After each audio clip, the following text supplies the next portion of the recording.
cable's all tangled up here.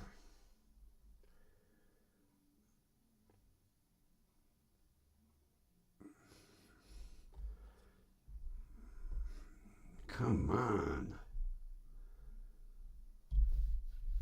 The cable's all tangled. How the hell did that happen?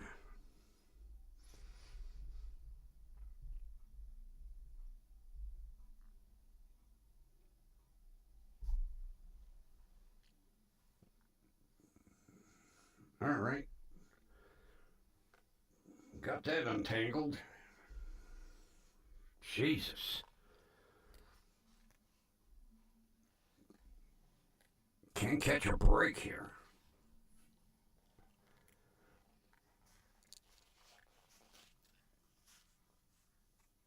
All right. I think we're good. Get this microphone adjusted a little better. Maybe we could go just a tad lower. Come on, a little lower.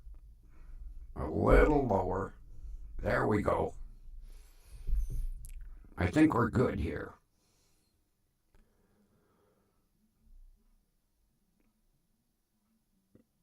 It sounded all right before. All right, I think we're good.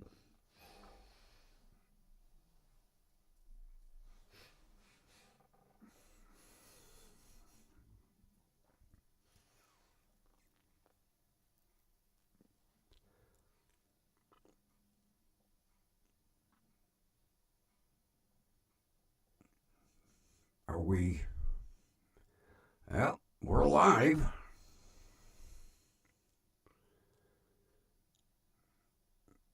I think the time change has got everybody screwed up.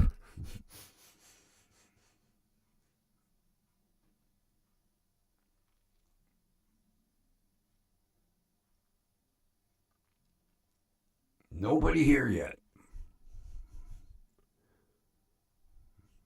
I thought after missing 2 nights, Kathy would be in the door already. This mic still don't sound right.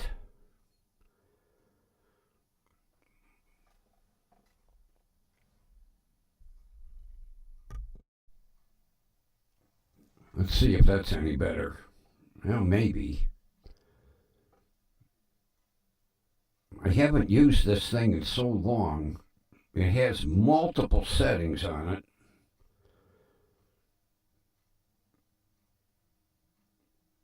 I hope it's set okay.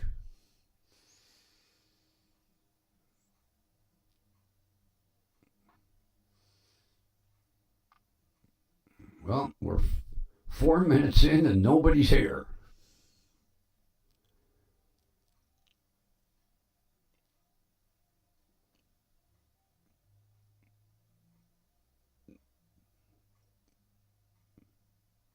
I think the time change has got everybody all messed up.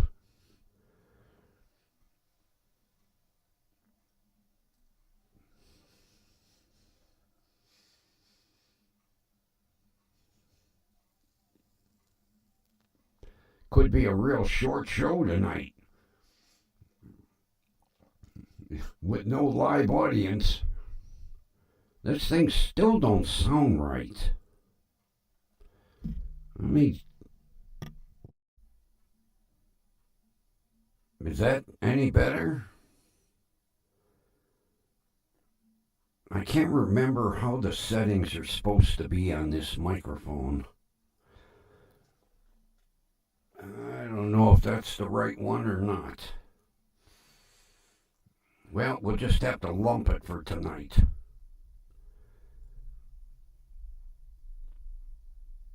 And hope that it sounds all right.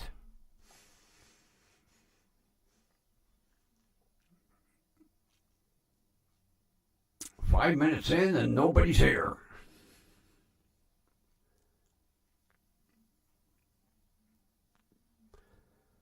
Oh, I forgot to boot the tablet up.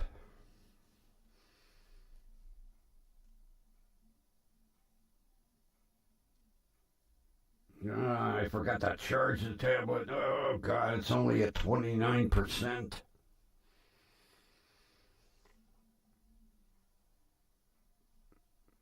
All right, where's my stylus? Man, am I disorganized tonight? My stylus is gone. Where's my stylus? Oh, there it is. Okay, we got a stylus. Although we might not need a stylus, we don't have any live studio audience. This microphone still doesn't sound right. Hey, Runbo's here. Does this mic sound all right? I screwed the settings. I can't. I'm using the Yeti X, and it has multiple settings, and I can't remember what the hell they're all for. It's got like 4 different settings, and I think I've got them all screwed up.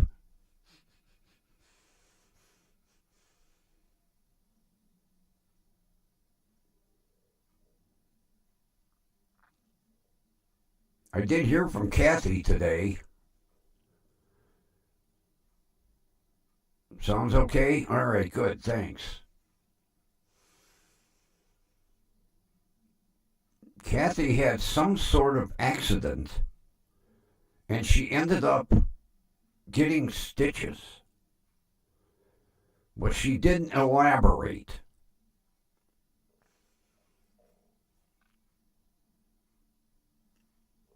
Come on, tablet, boot up.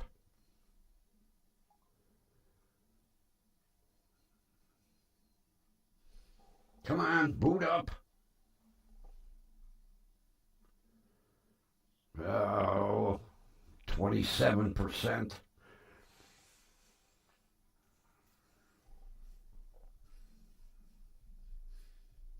26%. It's dropping fast.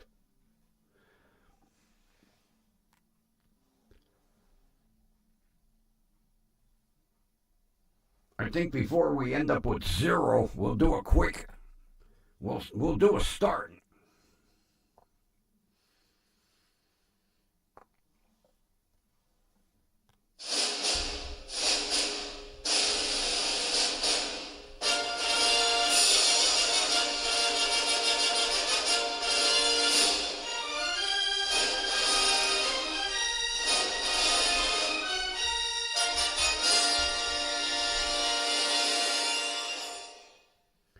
Broadcasting live from station WDWL TV, Studio 2A, which has been destroyed by my pets.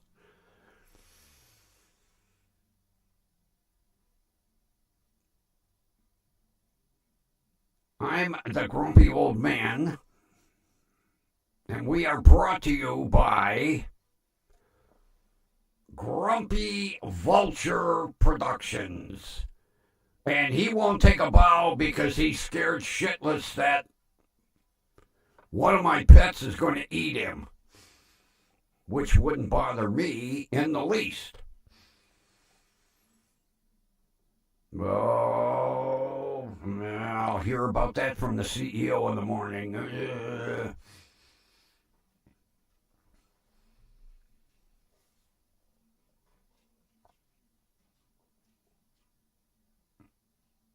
I think I better shut this thing down.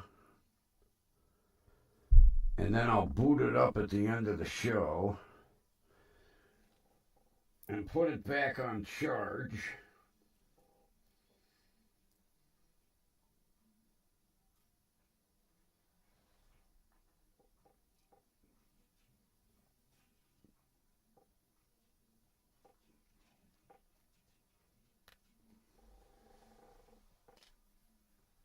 There, we'll charge it up while we're waiting.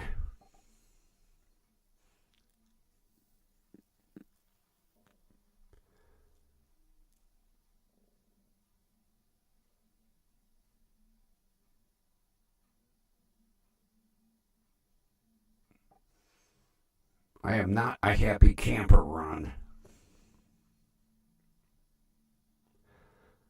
I am not a happy camper.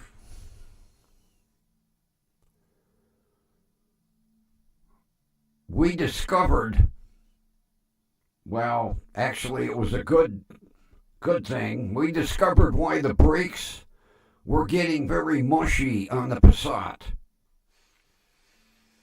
When he pulled off the master cylinder, the diaphragm inside the power booster was ready to self-destruct. He doesn't know how the thing was holding vacuum. It was so bad inside. And then, of course, we got 4 different parts stores. We got Advanced, we got Awful Zone, we got O'Reilly's, we got Car Parts Warehouse. Not one had the power booster. Not one. Matter of fact, there isn't even one in Ohio.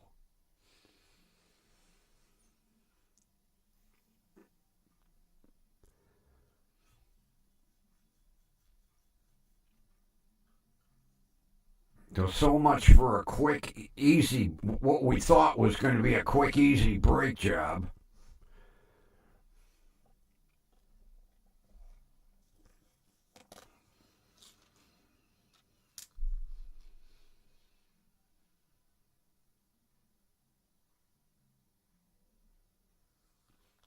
The closest power booster was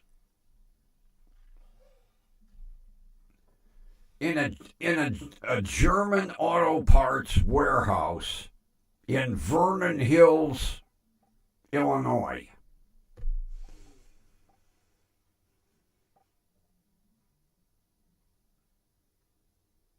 Not one in Ohio at all to be found.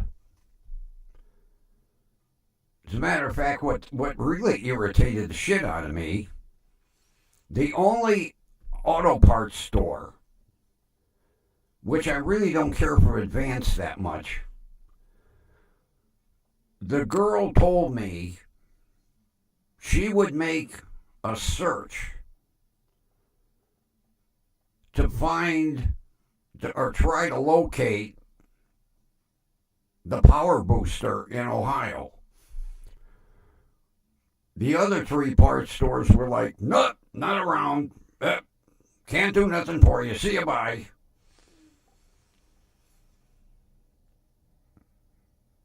As a matter of fact, I'll tell you,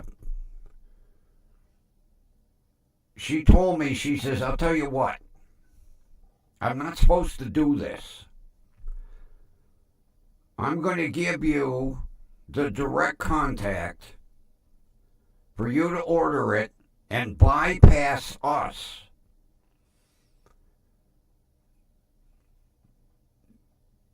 Because if she was to order it, I would have had to pay a $90 core charge.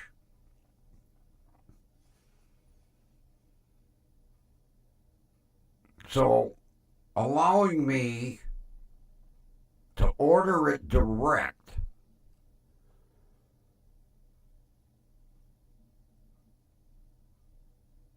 I don't have to turn in a core.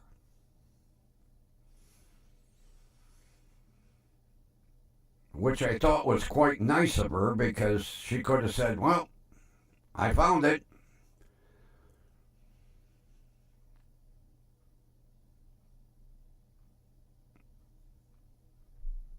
So that was $230 that I didn't want to spend.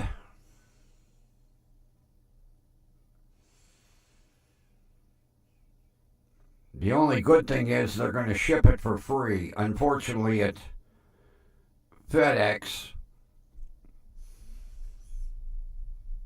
I actually asked him, I said, can I pay extra and get it shipped overnight? And he said, no. too expensive. He said, I don't want to charge you that kind of money. So I might possibly have it by Thursday, Friday at the latest. But the nice thing is that Ryan is storing the car inside overnight. He told me, he says, I'll pull it out in the morning and then I'll put it back in the evening so that it's safe, which I greatly appreciated.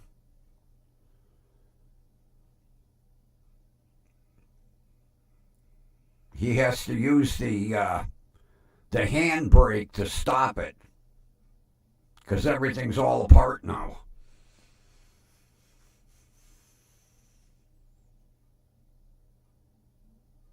I'm slowly hating this car.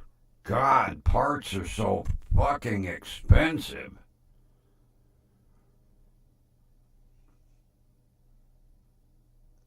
And unavailable.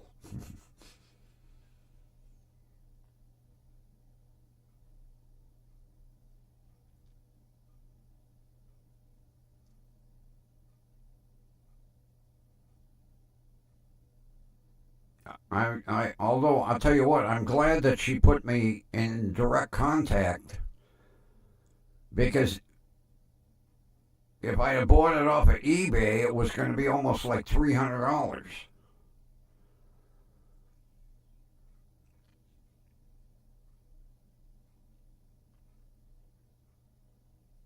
Because I asked the guy, I says, why? Although I knew the answer, Ron. I knew the answer. I said, why is shit so goddamn expensive for this goddamn car? And he said, well, when you come down to it, it's an Audi. Which I already knew. It's an Audi A4 with a Volkswagen skin. If you take all the external sheet metal off that car, it's identical to an Audi A4. They come down the same assembly line.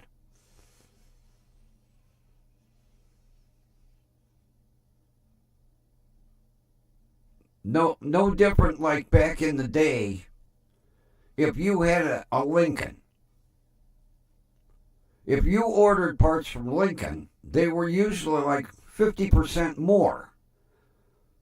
But a Crown Vic or a Grand Marquis part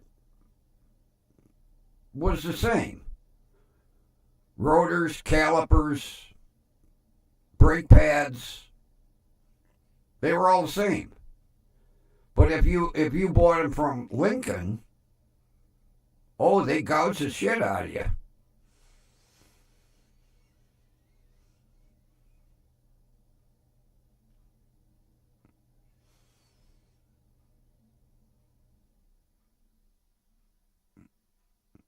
So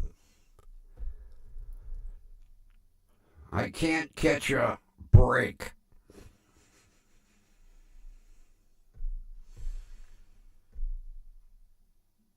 Although I'm glad he found it. As much as I hated spending the money, I'm glad he found it. And I'm glad he was honest. You know, he could have put the master cylinder on, and then, who knows? A week, 2 weeks, a month later, the goddamn brakes were let go, and he was like, "Oh boy, more money." No.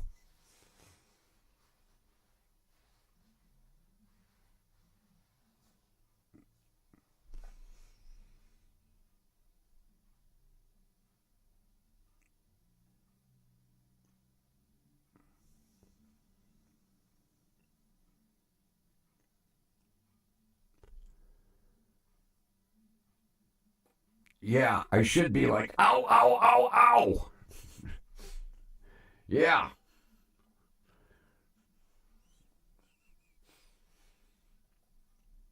It does look that way, doesn't it? Like he's taking a bite out of the side. Ow! Ow, ow, ow, ow, ow, ow, ow, ow, ow. Let go, let go.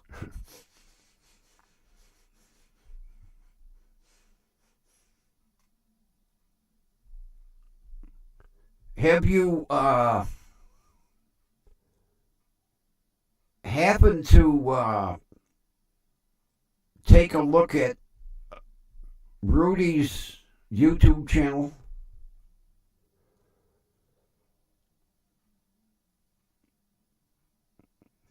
I gave it a gander today.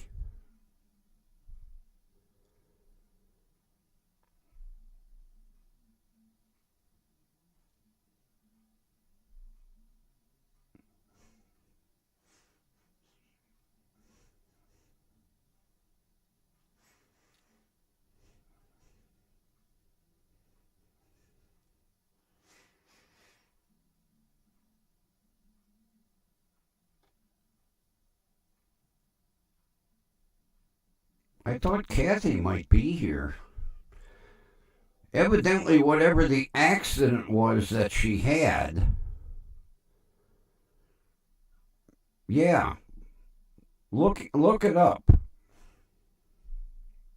You'll kind of be a little shocked.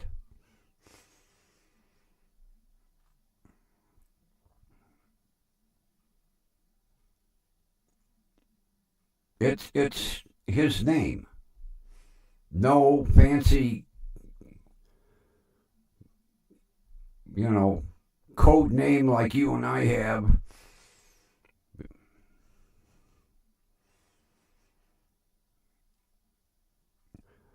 Oh, look who's here. Welcome back, sweetheart. How are you doing? We were worried.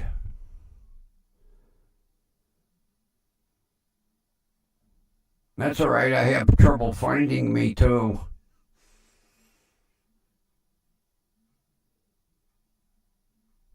I hope the accident didn't involve the F-150.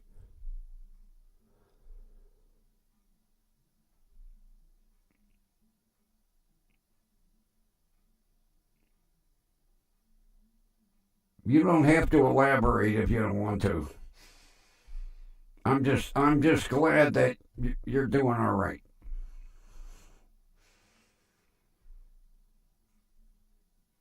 How many stitches did you end up with? Stitches never sound good.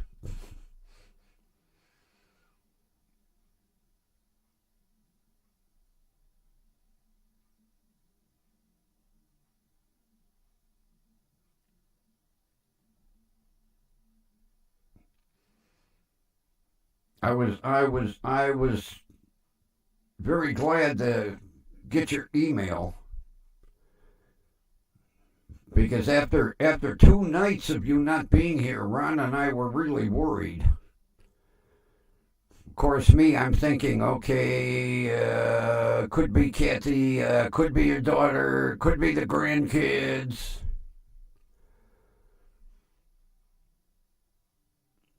Oh, ow, ow, ow, ow, ow. Oh. Oh. Oh, that hurts just thinking about it. I've done that. Yeah, don't you agree, Ron? I have a bad habit. I'll get impatient. Now, I have a very sharp pocket knife that I use to open boxes. Every now and then, I'll grab a pair of scissors and I'll start. And man, there's been a couple of times where I've stuck myself.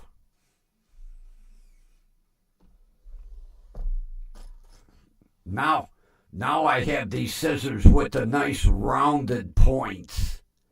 They don't let me have sharp scissors no more. I have these rounded points now. Although, whoops, we don't want the tie wraps. I have this nice sharp, razor sharp pocket knife that I use to open boxes. And I have learned, open away, not towards.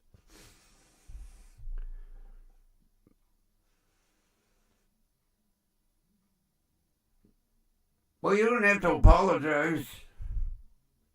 I mean, we worry about each other, you know. I'm sure Ron was worried, but he didn't want to say nothing.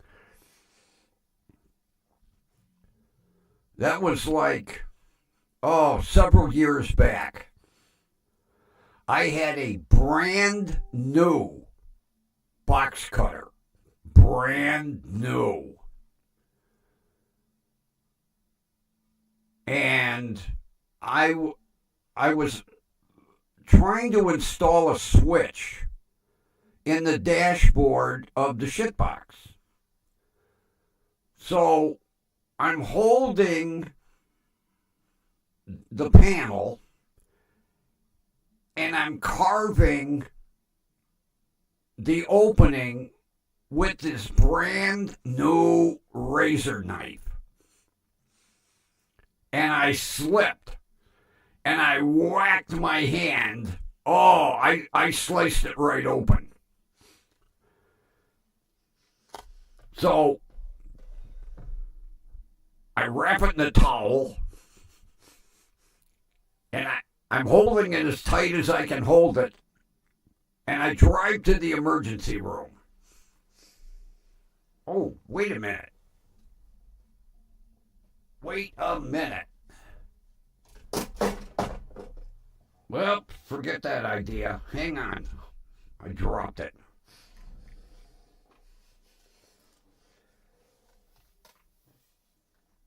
Where did it go? Hang on.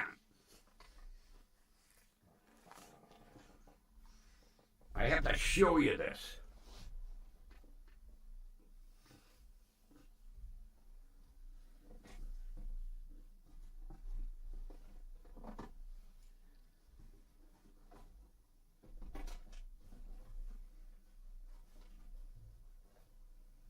Oh, come on, Jesus.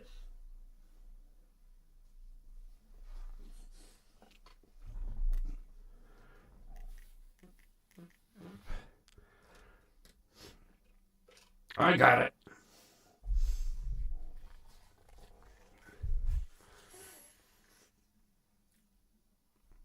So, I get in the emergency room and I walk up to the desk and the girl said, "Can I help you?" And I've got my hand all wrapped in a towel and I said, "Yeah, I need a sturgeon."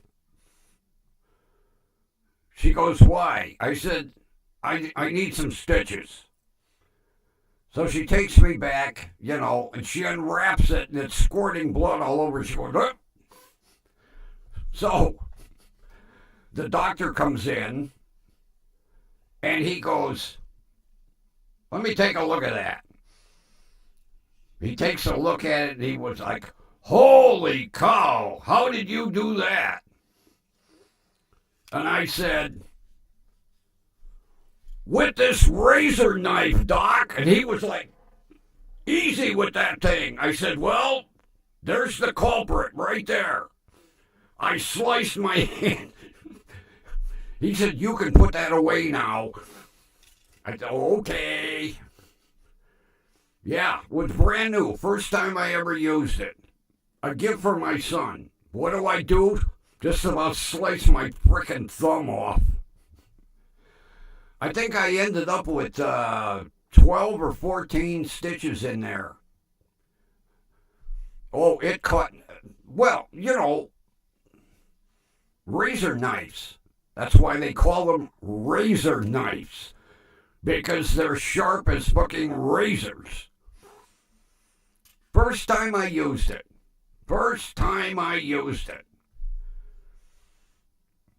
And while the doctor's stitching, he said, "Didn't you ever learn away, not towards?" I was like, "Yeah, I was in a hurry." He said, "Well, that's what it got you. A handful of stitches." Although luckily, I didn't damage a nerve, tendon, nothing. He said it was close. Now let me see if I can get this back in the holder.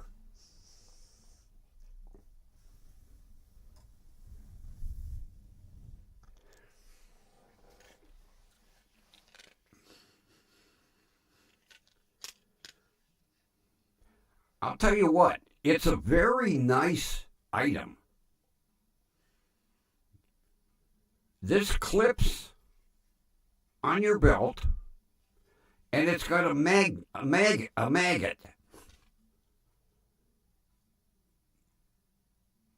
And it's the handiest thing. You can either way, you can that way.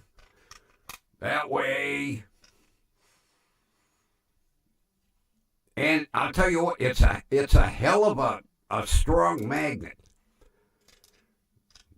But after I cut my hand with it, it was the first and the last time I've used it. And my kid is like, didn't you like the razor knife that I got you? I said, "Oh yeah, I liked it. It was sharp too," and I showed him the big bandage on my hand. Plus it's got a belt clip. So you can clip it on your belt, or you can use the fancy holder.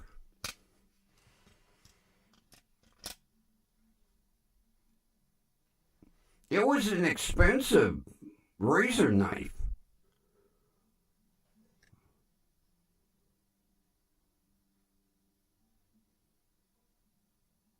Magic Champ. I never heard of it. But I used it once. It now hangs over my desk.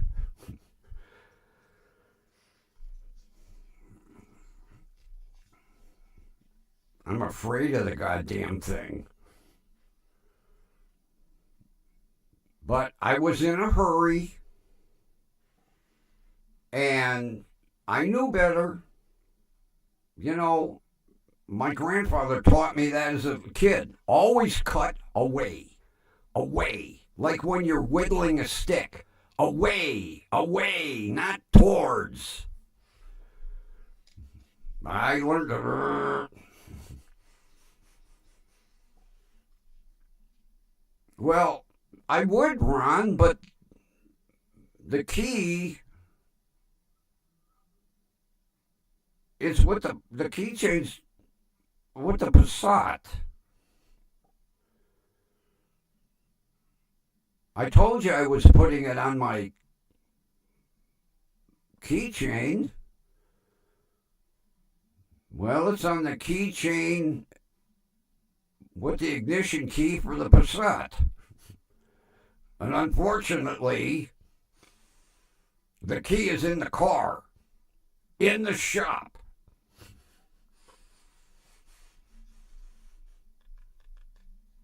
So when I get the car back, I'll gladly show her the neat keychain.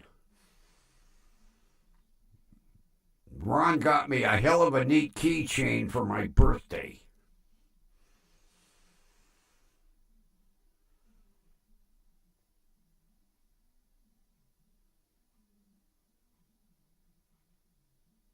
Oh, them zip ties will get you every time. And big sewing scissors, yeah. I'm sure they're razor sharp.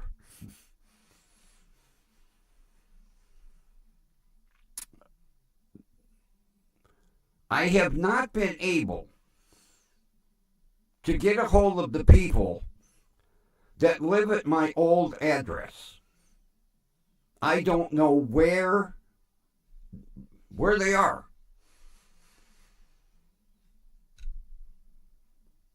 I have been driving past the house, and both of their cars are gone. I don't. I have.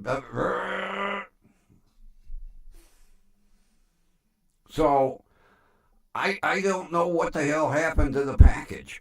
I'm hoping.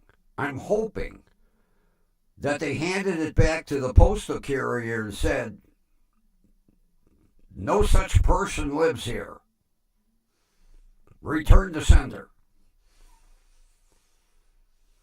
But I don't know. I don't know. It's odd that both of the cars are gone. And nobody is answering the door. Oh, you got it. Oh, good, good, good, good, good, good. Good. I don't have to keep going down knocking on the door now. Yeah, gee, that is remarkable. Evidently, what happened, I'm going to take a guess, that when the carrier was sorting the mail, she spotted it and went, there ain't no such person at that house.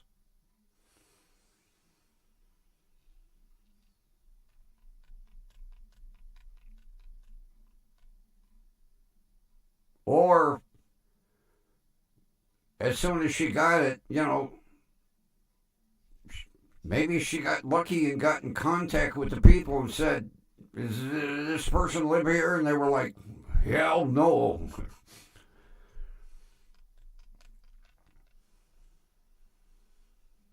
See, because the people that own the house now bought it from a house flipper.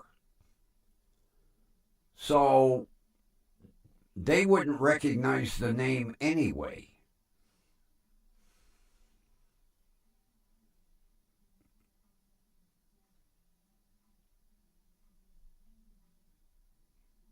Well, I was hoping that they didn't steal it. Some people are like, well, hell with whatever name's on it. Let me open it.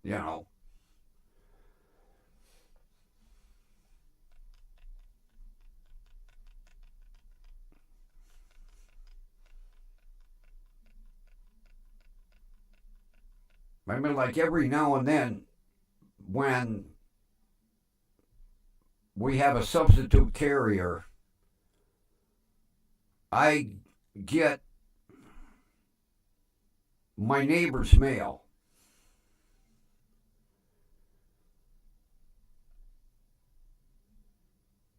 And, I'm 39.67 and I get mail for 39.77. But I always check the name.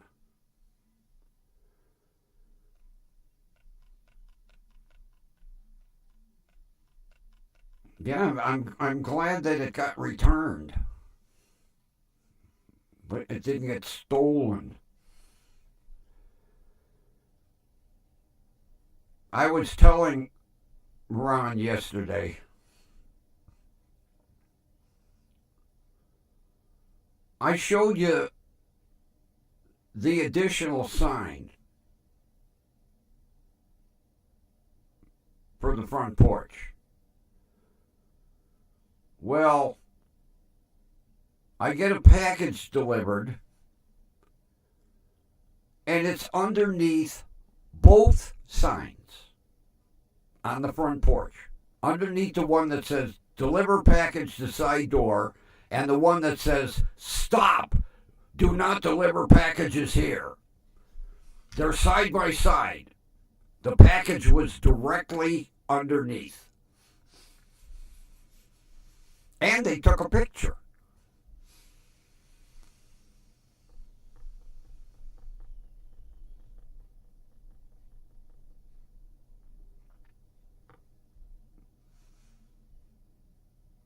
That was Uni. So I sent Uni a very nasty email. And I said, look at the picture and look at the two signs and look where your carrier delivered the package. On the front porch, directly under both signs.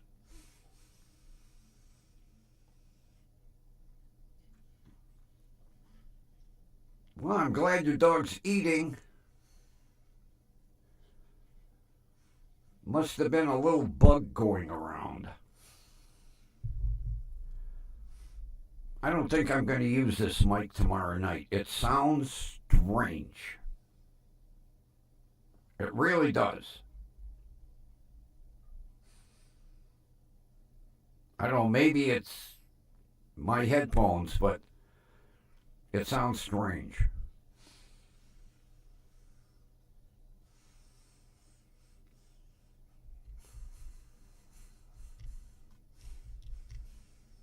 Yeah, I was telling Ron before you popped in, Kathy, we discovered why the brakes on the Passat were getting mushy. When Ryan took the master cylinder off and looked inside the power booster diaphragm was about to disintegrate. He doesn't know how I was stopping the car. Unfortunately, there is not a power booster for that car in the state of Ohio.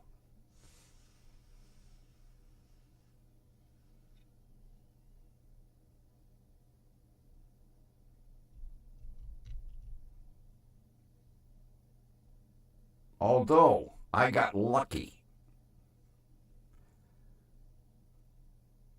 The girl, now I called 4 different parts stores. I called Advanced, I called Awful Zone, I called Car Parts Warehouse, and O'Reilly.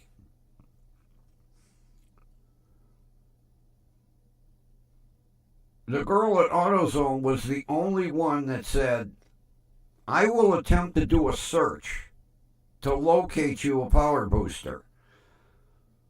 AutoZone, Car Parts Warehouse, and O'Reilly's all were like, sorry, there's none in Ohio. See ya, bye. Click. And then what she did, when she located a power booster, she said, I'm going to save you $90. Because in order for me to order it, I would need you to pay in full and pay a $90 court charge, which would have put me almost over $300.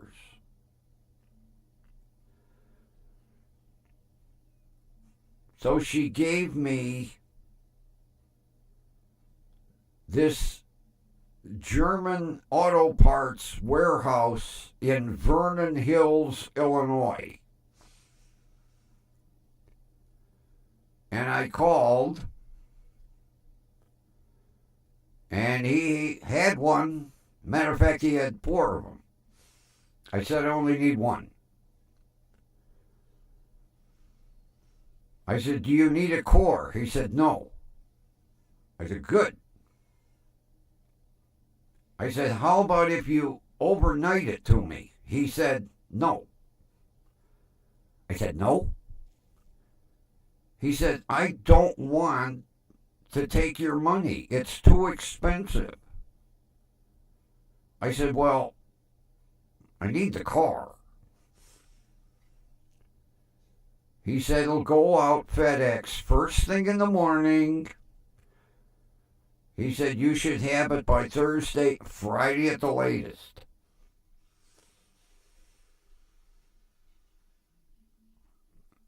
So I says to him, which I knew the answer. I said, why are parts so goddamn expensive for this fucking car? And he said, well, it's an Audi A4, which I already knew. It's the same skeleton. Everything is the same except the exterior sheet metal and the interior. It's built on the same assembly line. It's an Audi A4. As soon as you say Audi, the dollar signs flash. Oh, oh, oh.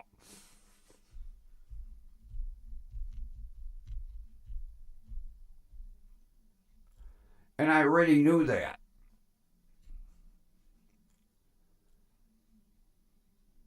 So, it's no different like back in the day if you had a Lincoln and say you needed a rotor. If you bought the rotor from Lincoln, it was 50% more than if you bought it from Ford or Mercury. The same part. Back in the day, a Crown Vic, a Mercury Grand Marquis, and a Lincoln Town Car all had the same powertrain, same frame, everything. But if you ordered the part from Lincoln, you paid the premium. That's the way it is with this goddamn Passat.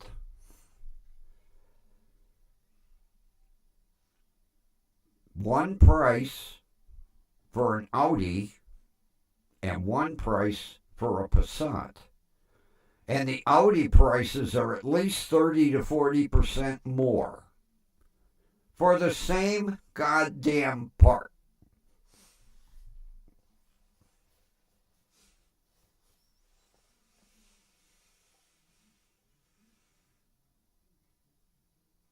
But at least now I have a parts contact if I need anything in the line of brakes or suspension from this, what the hell was the name of the place? ZF World Parts or something like that. They're like the place I have down in Georgia for my Toyota parts. Or the place like I have in Louisiana for my Nissan parts. Now I have a Vernon Hills, Illinois warehouse for my German parts.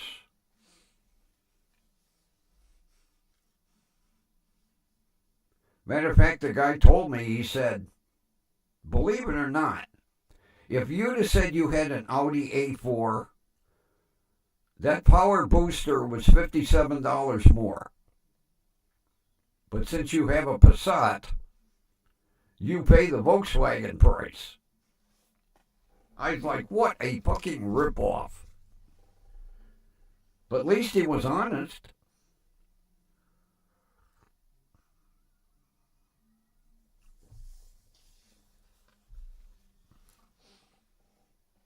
And like he said, the average person doesn't know this. Matter of fact, he said to me, he said, you're a backyard mechanic, aren't you? I said, yeah. I said, I already knew that the damn car was an Audi underneath. He said, then what did you ask me for? I said, I was just verifying.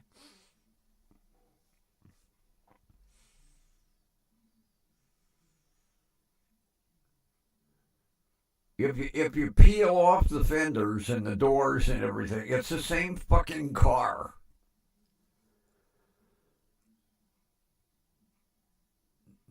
The only difference is mine says Volkswagen, but they go down the same assembly line.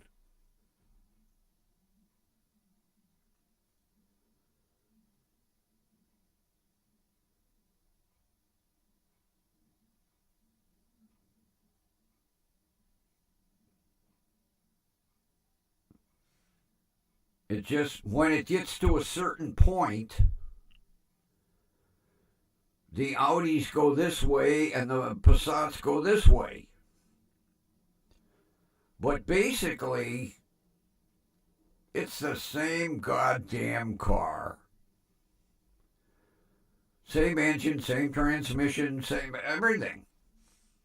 Except for the sheet metal and interior parts.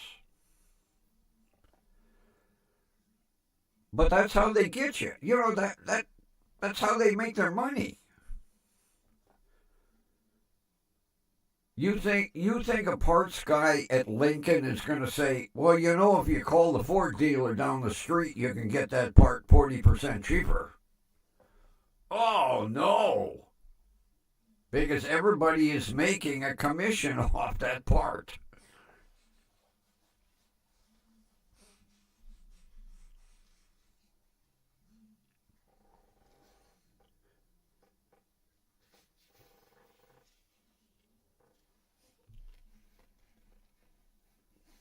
I had to get the razor knife off the desk. It was making me nervous.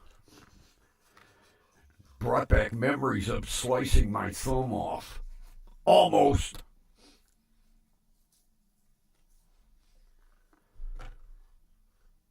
Who took you to the emergency room? Or did you like me, wrap your hand and drive yourself?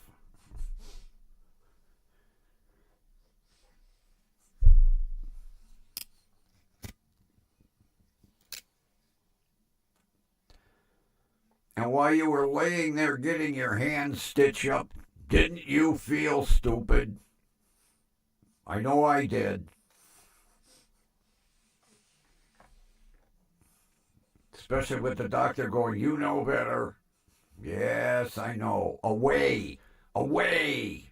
Not towards. I can just about envision how you did it. You were fighting with that goddamn zip tie and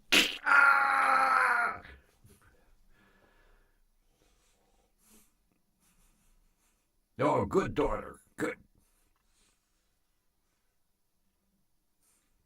Just that way, right? I'll get that zip tie. Ow! Ow! Ow! Ow! Ow! Ow! Ow! Oh! Oh! Oh! Ow!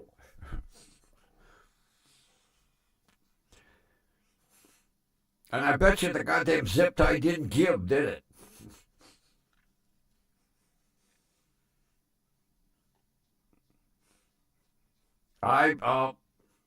Kathy, I've done it. I have done it.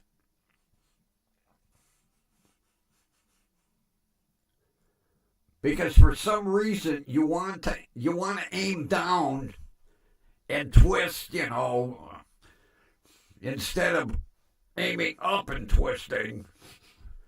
Goddamn zip tie. Ow! Ow! Ow! Ow! Ow! Ow! Ow! Ow! Ow! Ow! Ow! Although I'll tell you what, with that razor knife, I didn't even feel it. I did not feel it until I looked down at my hand. Well, actually, I looked down at the seat of the truck and I saw blood. And I was like, what the hell's that doing on the seat? And then I saw another drip and went, oh, that's where it's coming from. My thumb.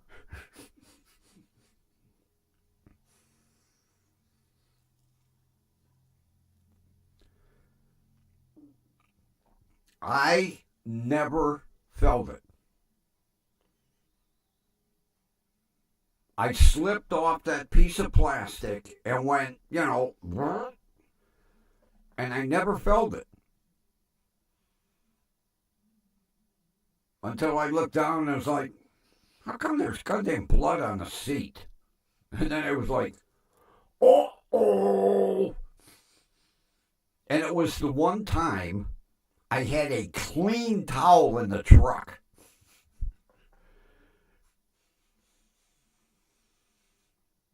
Usually I have an old greasy one. Could you see me go in the emergency room with a greasy towel wrapped around it?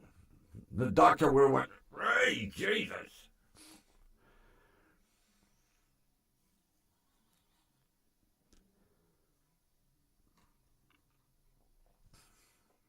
Well, like I say, Kathy, I used it once.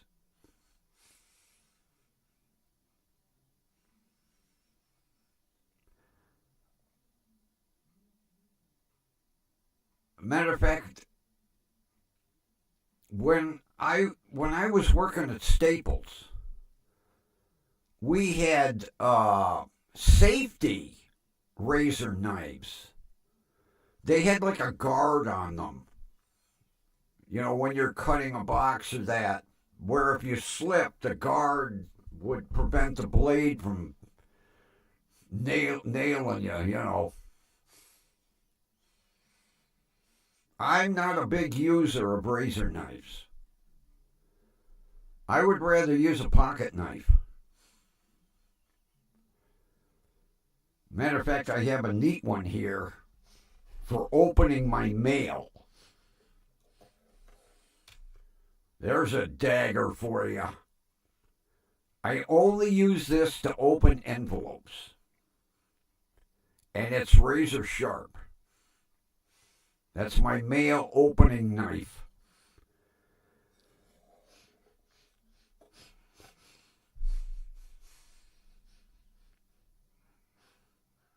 And my safety scissors now, with the rounded ends.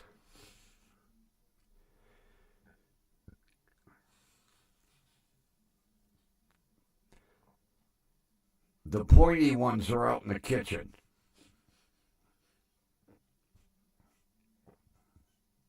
I've got a couple of neat. Matter of fact, my son brought them home when he was working out at Cifron. You can cut a chicken in half with them kitchen shears. I've already done it.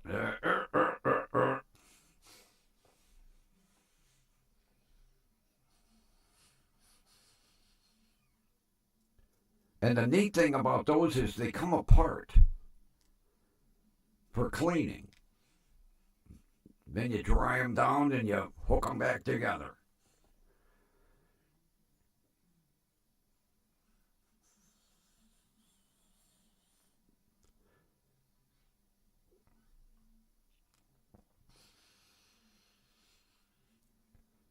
I'll tell you what, the doctor stitched that up so well I can hardly see the scar.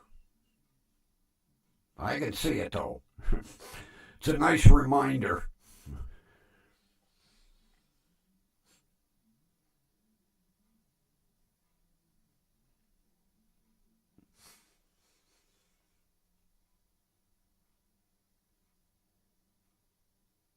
Because he opened it up. And he went, oh, you're lucky you missed the nerve and you missed the tendon. I was like, whew.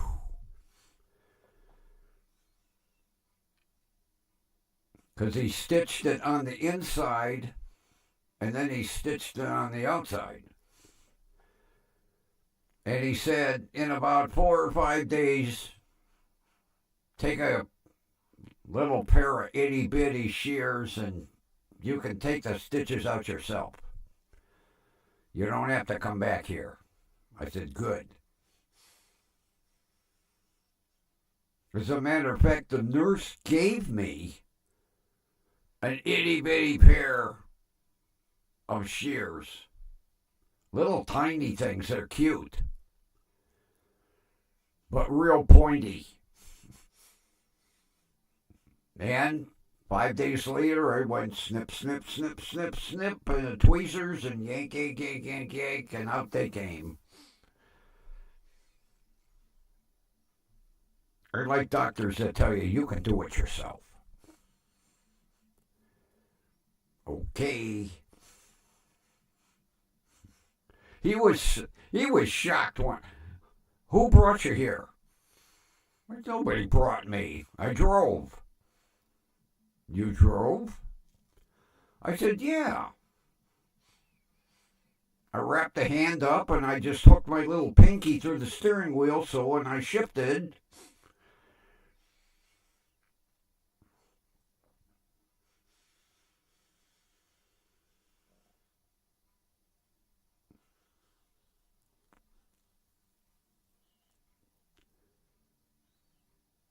I was kind of nervous last night because Ron was really late. And like the first 12 minutes was me and Rudy.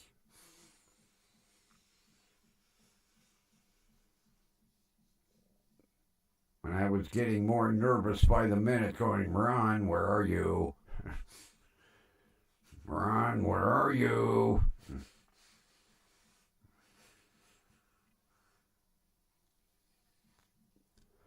I think he said about 9 times, your bird is laughing at you.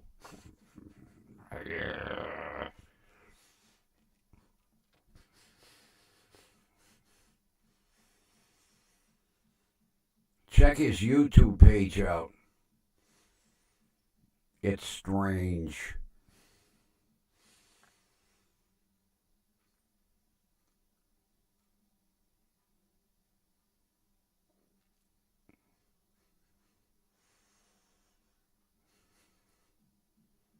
He looks like he's in his 30s. Kind of a chubby fella.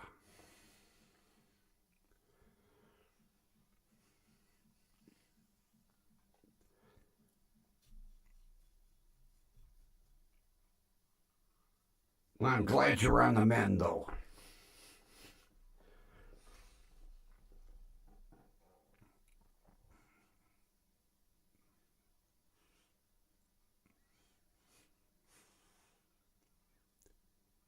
Yeah.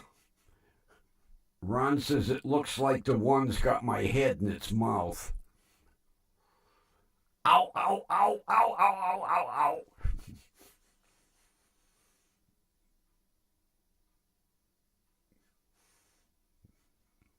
Yeah, I put this one up, and I was like, in the beginning of the show, as soon as I started, I turned around and I said, damn you, leave you guys unattended in the backyard for 5 minutes and you bust a hole in the studio wall.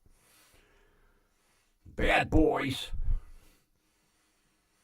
Although, I'll tell you, this background is printed on some really high-end Japanese cloth. This stuff is unbelievable. Super soft to the touch. It's amazing. It's almost like real thick parachute material or something. So almost like a silk. I really am nervous about using it because I don't want to screw it up.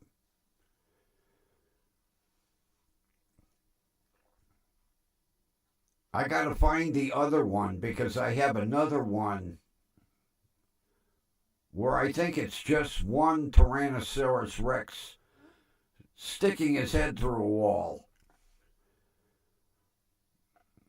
I got so many of these damn backgrounds. One of these days, I've got that unit to hang them on. I've got to take them all one day and hang them on that.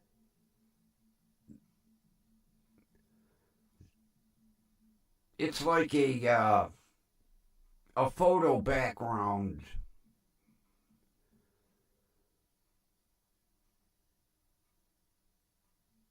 I bought the damn thing and I've yet to use it. because they're all folded up in a suitcase right now. But I've got one. I know it's a Tyrannosaurus Rex with his head sticking through a wall, going, looking around. Oh yeah, the camera doesn't really do it 100% justice. The detail is amazing. And like I say, it's soft. Oh my God, it's so soft. Nice boy. Nice boy. Nice boy. Ow, ow, ow, ow, ow, ow, ow, ow, ow, ow.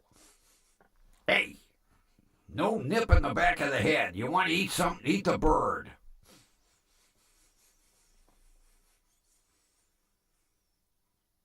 I wish I could figure a way of making it look like he's got the bird in his mouth.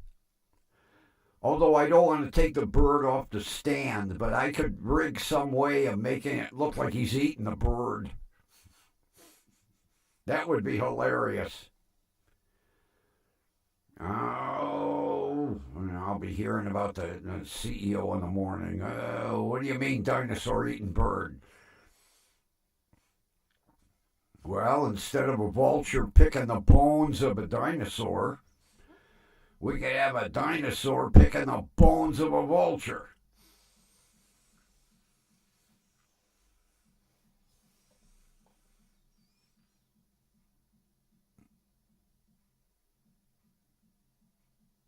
And then, to add insult to injury, I go out to start the truck today, and it's fucking dead.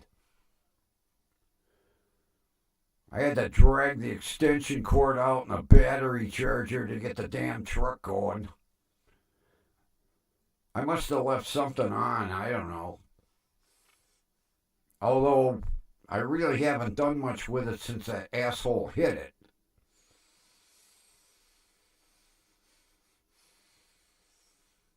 Matter of fact, I have to call the district in the morning. I haven't seen a traffic car yet. They're still running the stop signs.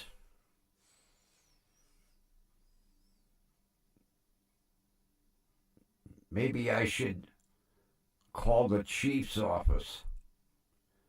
Say, hey, I was supposed to have a traffic car out here writing tickets. What's going on?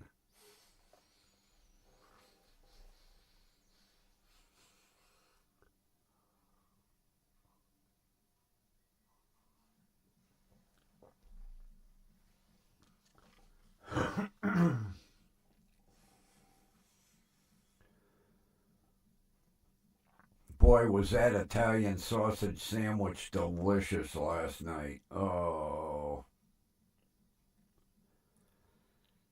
I was telling Ron, we have two suppliers.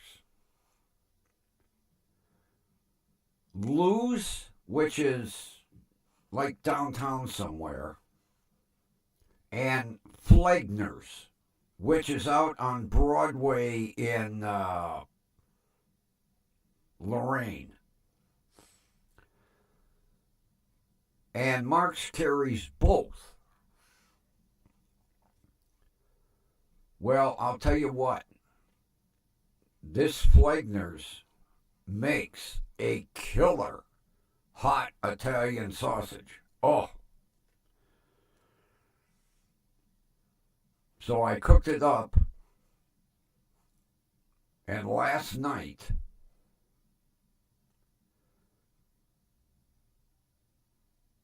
I heaped onions and peppers to the point where every time I took a bite, they were falling out of the sandwich. Oh, was it delicious. I have one more piece left for tonight. And I picked up a super fresh baguette.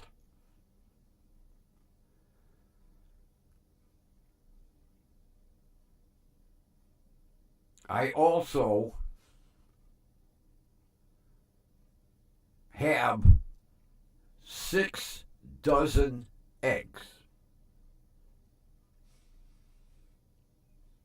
They were on sale, extra large, 2 dozen for $3.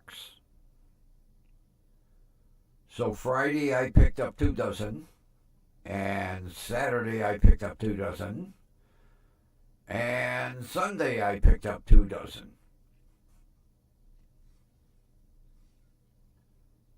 And then I found a killer recipe for doing them, pickling them with beets. So I picked up all the ingredients, and then I'm going to boil up 1 dozen, and I'm going to mix the beet brine, and then I'm going to pickle me 1 dozen.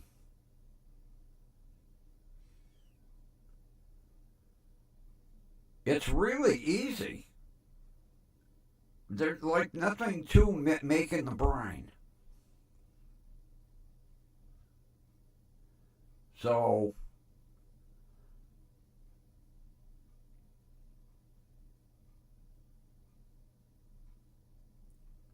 yeah, considering, several months back we were paying $6 for, 1 dozen eggs.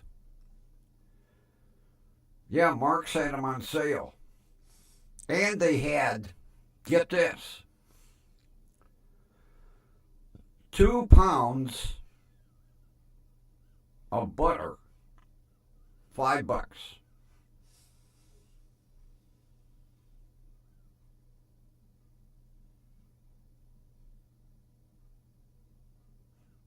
So I have 4 pounds of butter.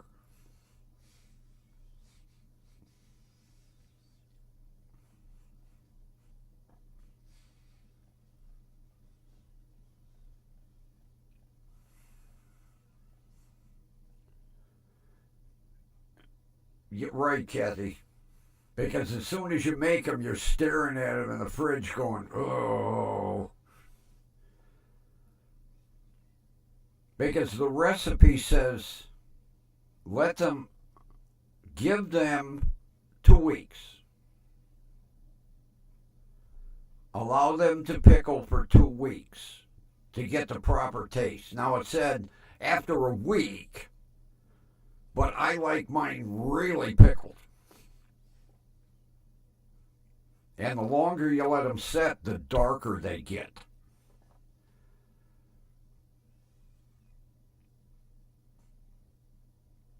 And the recipe said, if you want, take a fork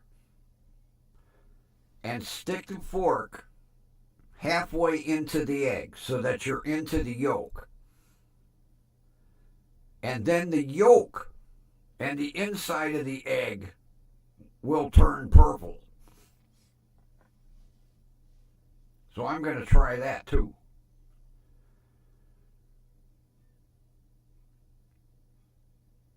Because it called for whole beets. So what I'm going to do is I'll put a couple of beets in each jar with the eggs and then pour the mixture in. Good thing I sold. Good thing I kept all them big sauerkraut jars. Because the sauerkraut lids have that seal on them, I can do them.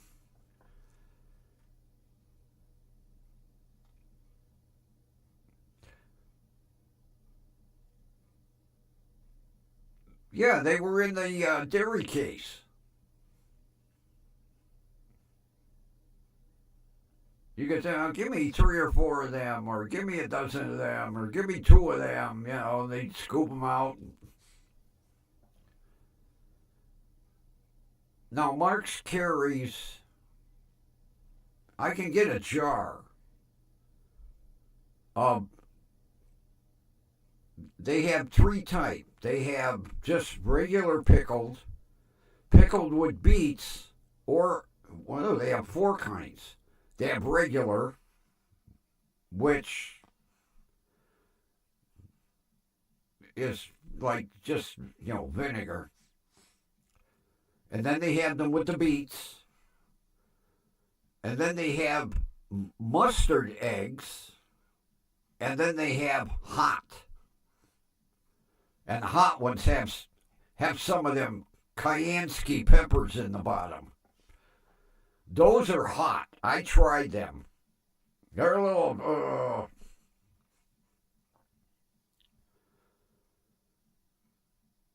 I tried the mustard eggs. I'm not so hot on those. When you make the brine for those, you put in Coleman's mustard powder. And it gives them kind of a mustard taste. I didn't care for them. But the hot ones, they brought tears to my eyes. I was like, no.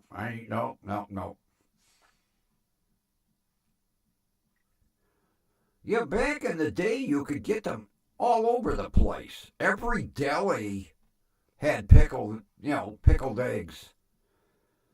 I guess this younger generation, they just, but pickled eggs. Bleh.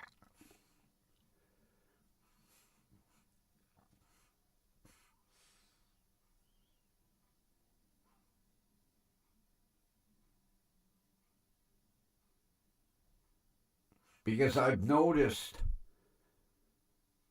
only the seniors buy the jars of pickled eggs. I've never seen some young kid go, I'm going to have these for lunch. It'll be a tradition that'll slowly die off, Kathy. It's sad, all the traditions that I enjoyed growing up. You just don't. You don't see the younger generation. They don't want to be bothered. Or it's something that, their grandparents made and they're like, oh, I never liked it then. I'm not going to like it now.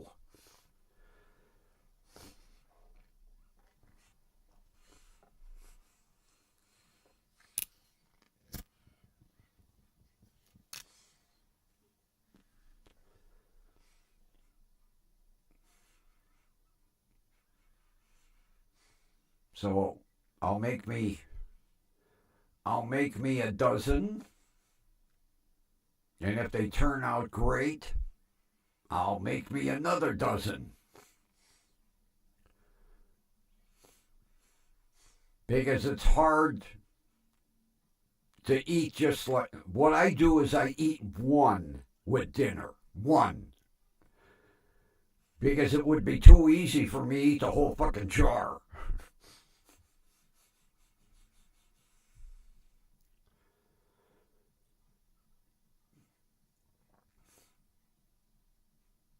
It's no different, Kathy, like with the way the tradition used to be for the holidays. You know, the family'd all get together and be at grandma's house, for Easter or Thanksgiving. Not today. Very rarely. As a matter of fact, the only people I see doing it are my black neighbors. Like Tanya, the whole family shows up at her house, a big feast.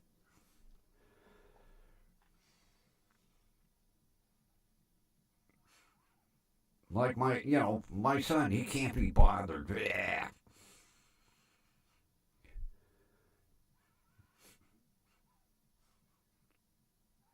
Although to me, it's another day. Thanksgiving, Christmas, New Year's, it's another day.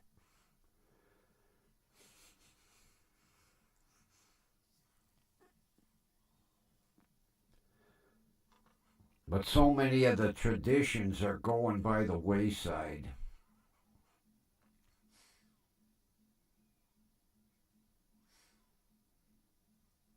I find it hard to believe that, Kaiser's is still cranking.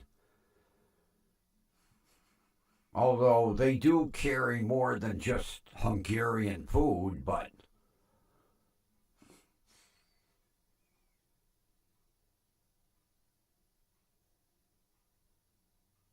kids, they don't care about ethnic stuff anymore.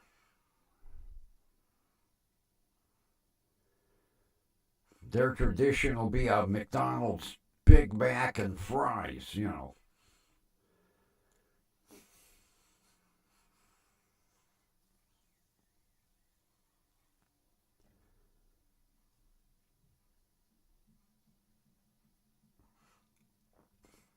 Perfect example, take a look at the supermarket.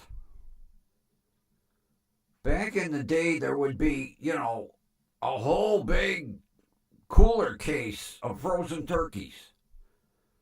Now you have, a dozen, 2 dozen.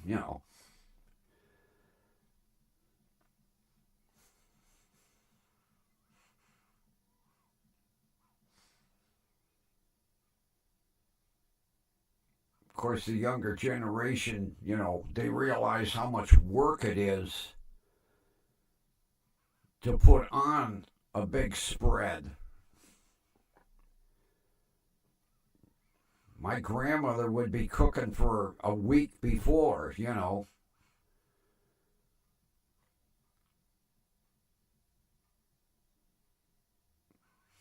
The refrigerator would be all full.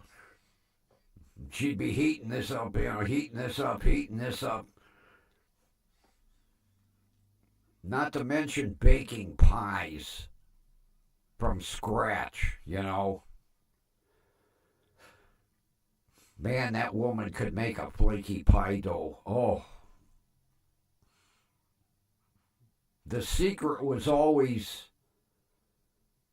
ice cold lard and ice water. She would be mixing that flour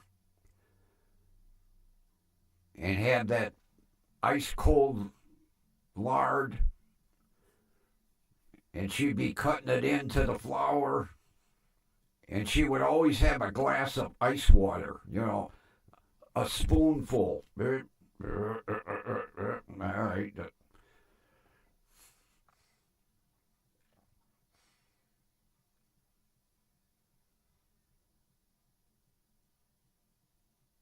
Now people go to the bakery. I like 2 pumpkin pies, a sweet potato pie, and a cherry pie.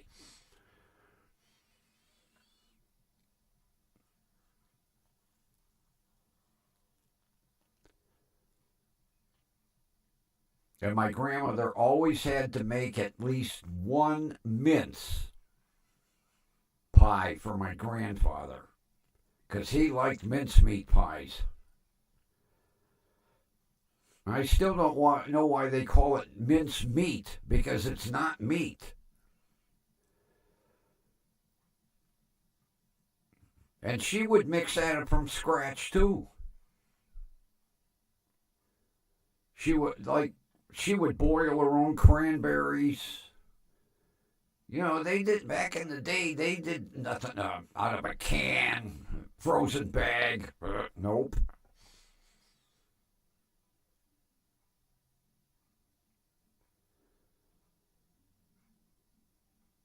Matter of fact, when she made mashed potatoes, she wouldn't even peel them.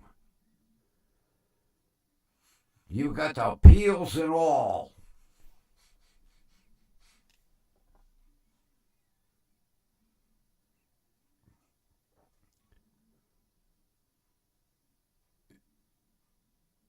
It's actually quite good. Of course, I've been eating it since I was 5 or 6 years old, but I enjoy it. It's got a strong taste to it, though. But once you have a piece, you'll always want some. But it's even hard to find them frozen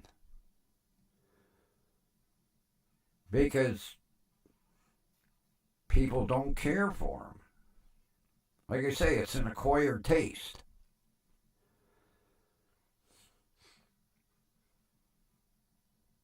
It's like apples and cloves, and I can't remember what's all mixed in. Why they call it meat, I don't know, because it's not meat. That's what kind of scares people. Mince meat. Ooh. It's not meat.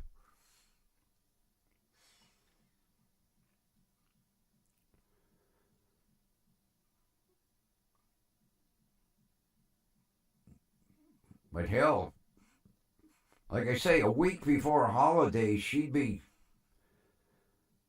making stuff. The refrigerator was stacked full of containers with aluminum foil all over them.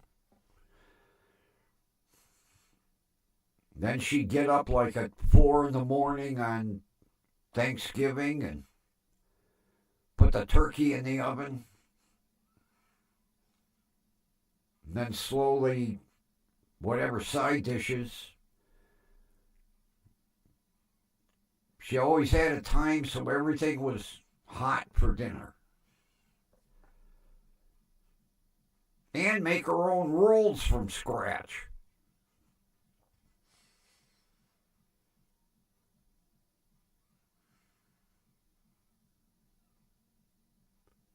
Too much work for this younger generation.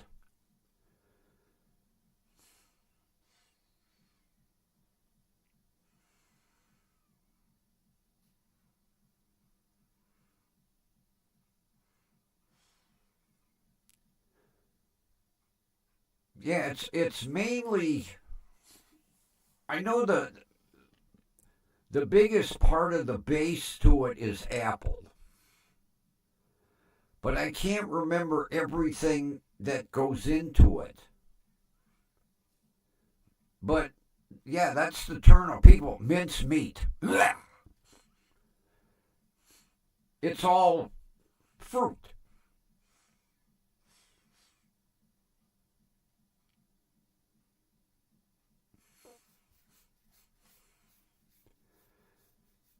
Yeah, I haven't had homemade rolls since my grandmother passed.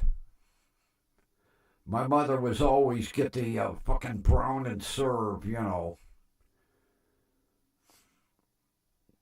Take them out of the package, throw them in the oven. But there you go, have a roll.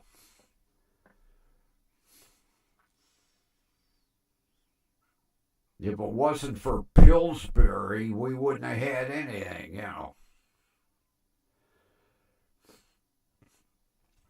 That's like I keep saying. I don't know what my father ever saw in my mother because she couldn't cook. She'd burn boiled water. The woman couldn't cook for shit.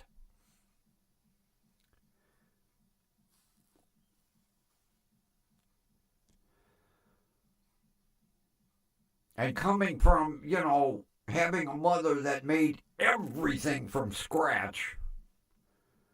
God, I think if she had the time to do it, she'd have ground her own flour.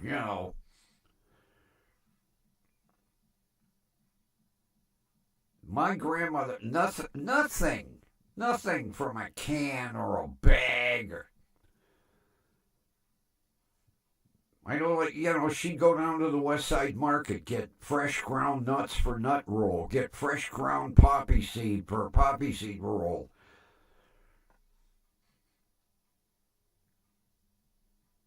That was about as commercialized as things ever got. Go to the West Side Market and get it fresh ground.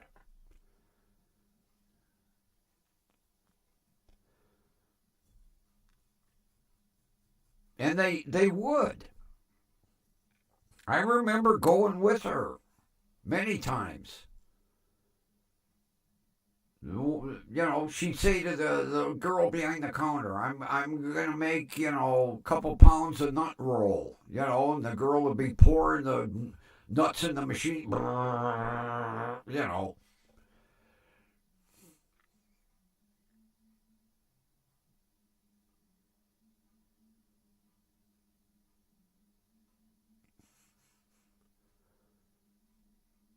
Every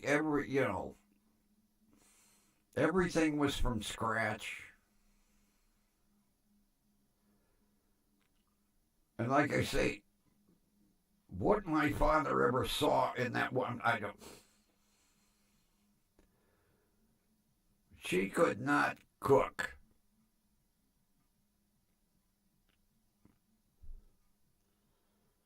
I learned most of my cooking skills from my grandmother.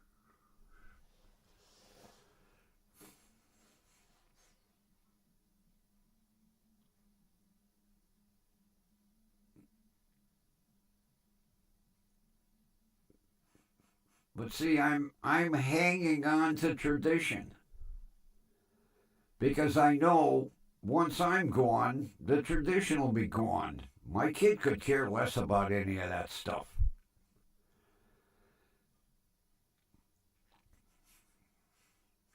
I remember the first time I came home with fresh. Well, I had fresh Hungarian sausage. I had smoked Hungarian sausage. I can't remember. I got a whole shitload of stuff from Kaiser's. I cooked it all up, and he was like, "Oh, give you that." Ugh. I was like, "That's okay. More for me."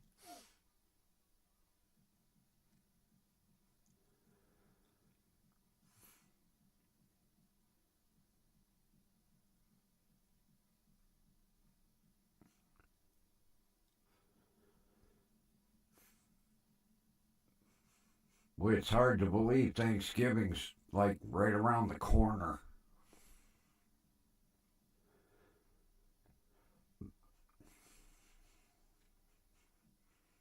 and then Christmas. Oh, where did the year go? Where did the year go? We're in November. Where did the year go? Seems like just yesterday I was watching the ball drop at Times Square. Now we're in November. Almost time to watch the ball drop again.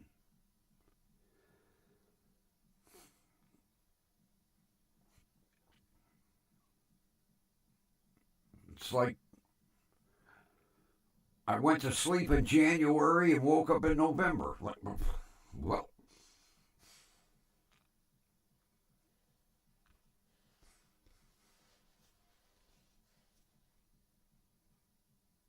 and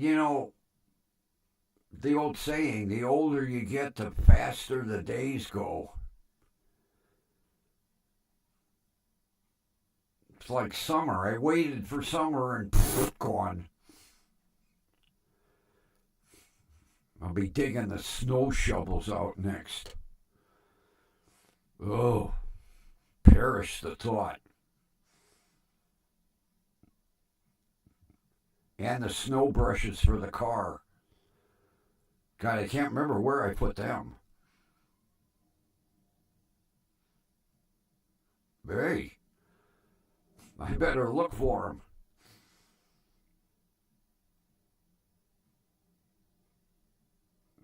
I don't know where I put them. Maybe they're in the basement. I know they're not in the garage. Although every year I have to buy a new one because I can never find them. And then I buy one and I'm like, oh,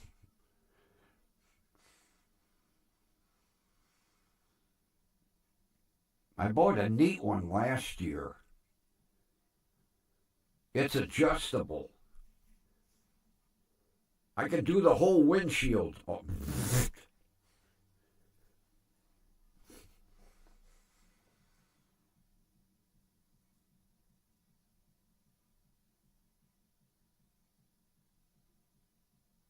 Oh, I finally broke down and put the goddamn mirror on the driver's door. I was going to wait until I got the window fixed, but I got tired of trying to back up the driveway without a mirror on this side.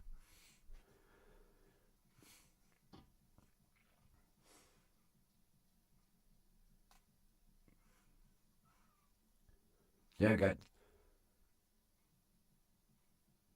got spoiled.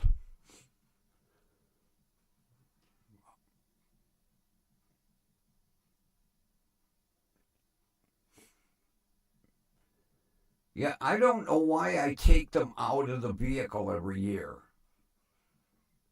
You know, like with the truck, I could put them behind the seat.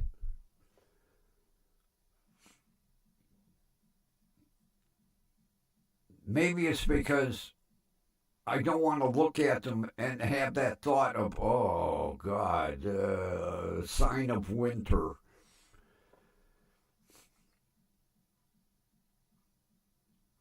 And every year I buy two or three of them small ice scrapers. Don't know where the hell those things are.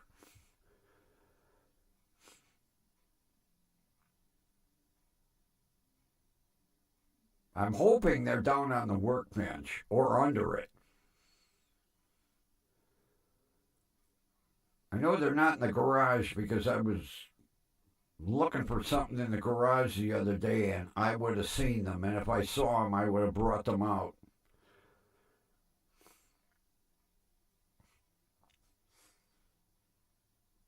It's a scary thought to think pretty soon we'll be needing that shit.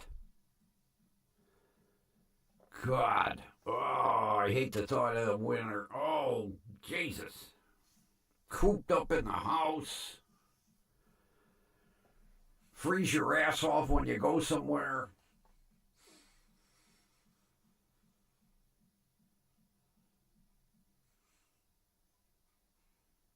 Ohio.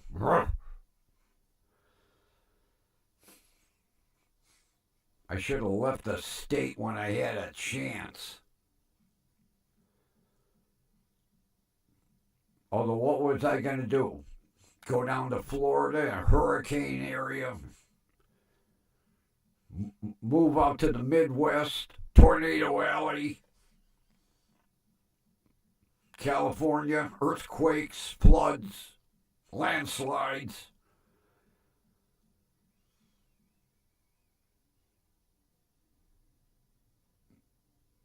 Yeah, with that F-150, you need one of those 2 or 3 step ladders. You ought to get one of them. Keep it in the back seat.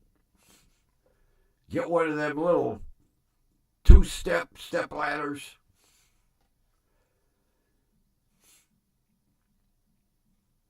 That way you clean the window, fold the step ladder up, stick it in the back seat.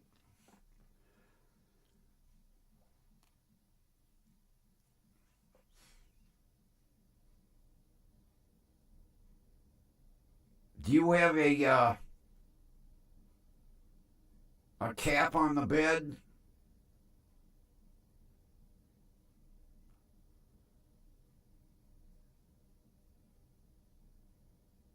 You could always put it in the bed.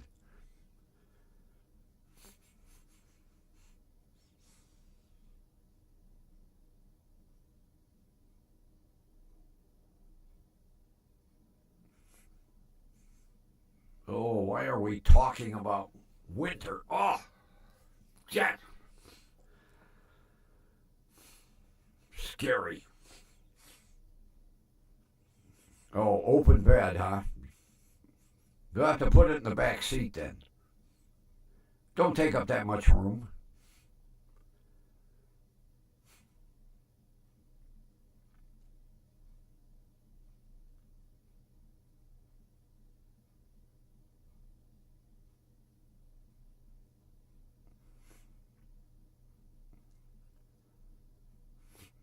I was telling Ron Sunday night, I went up to Mark's, and I just happened to look over at the service desk, and one of the little cuties that I kibitz with, I haven't seen her in like 2 weeks. I thought she'd quit. So I went up to the service desk and I said, "Where have you been?" She says, "Oh, they got me working days and nights and days and nights." Because she used to be on nights. And I keep missing her. And I said, "Oh my God, I was in a panic. I thought you quit." And she goes, "Let me give you a hug." Yeah.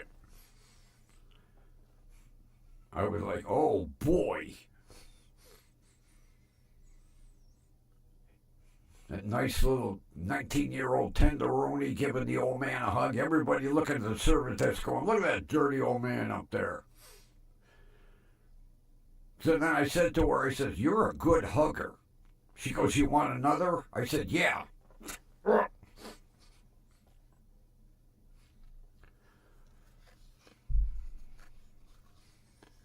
I told her, I says, "If I was your age right now, I'd be asking you for a date."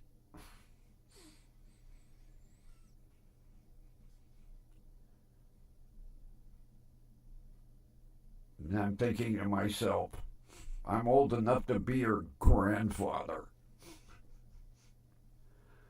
That's scary.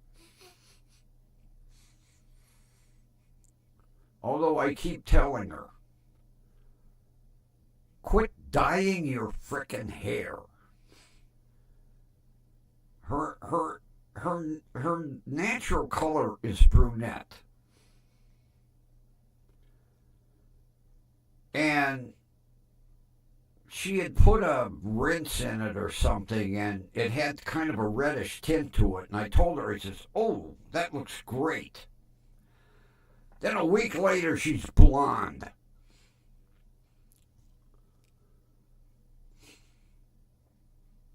I said to her, I said, "Why did you dye your hair blonde?" "Well, the guys always are more, attentive to the blondes." I said, "Blondes are also, known as bimbos." So the next week it was pink.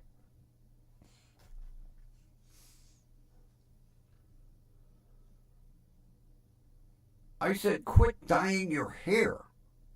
It's going to fall out." So she's letting it grow out. Now it's really strange because it's brunette to here and blonde to here.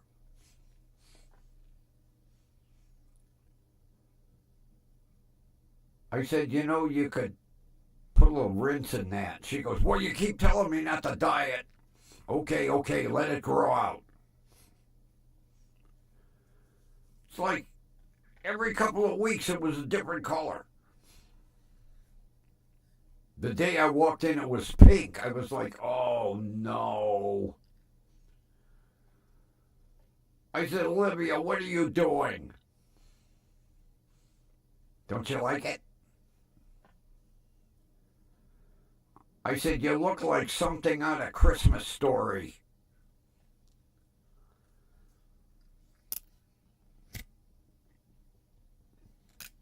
Or Toy Story or something. Oh, pink hair.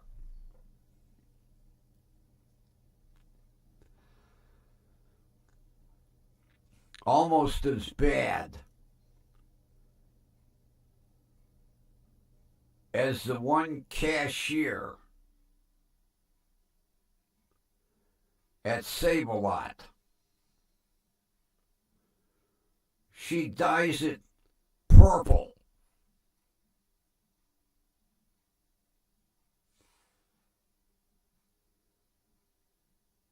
She has purple hair. And she's like in her 40s. And she keeps getting it touched up. When the roots start to show, more purple. And Kathy, it's purple. She's had her hair dyed purple like that for 5, 6 years. Purple.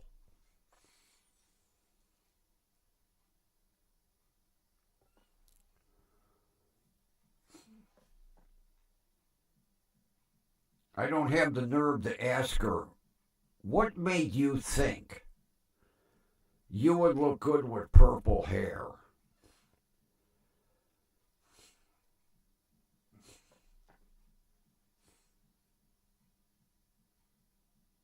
I can't bear to look at her.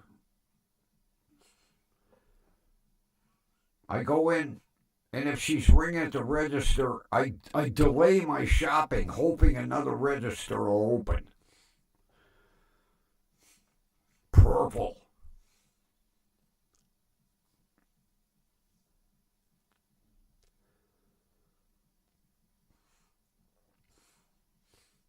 Ugh.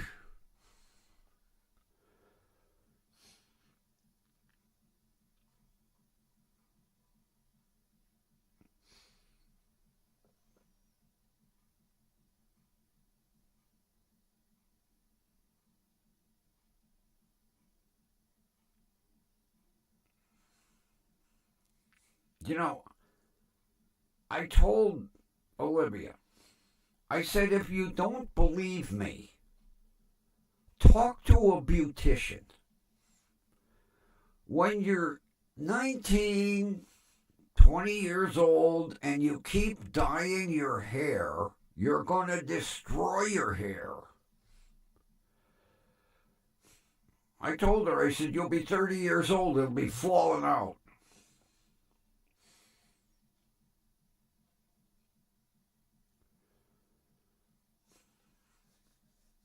The day I walked in, it was pink. I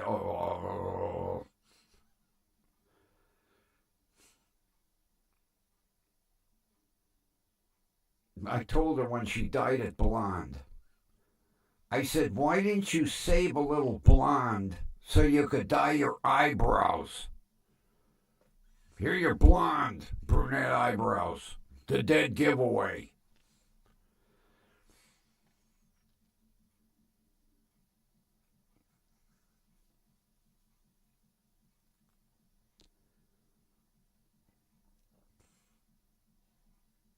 And there's another girl. It's like comb-in stuff. She'll have green and blue and orange and red.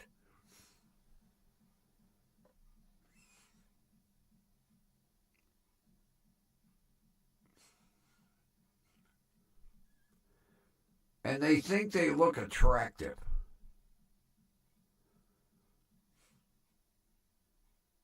I told her, I says, you look like a goddamn clown that escaped from the circus with all them colors in your hair.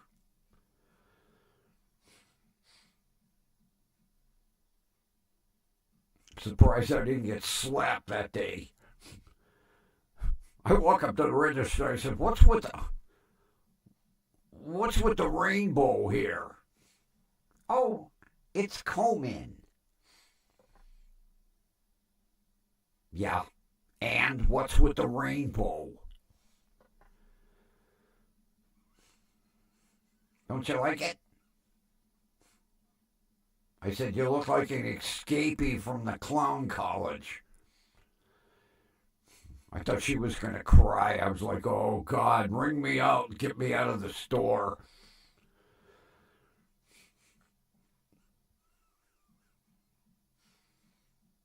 But I speak my mind, although it does get me in trouble at times. I don't know how she could think she looked attractive with a rainbow in her hair.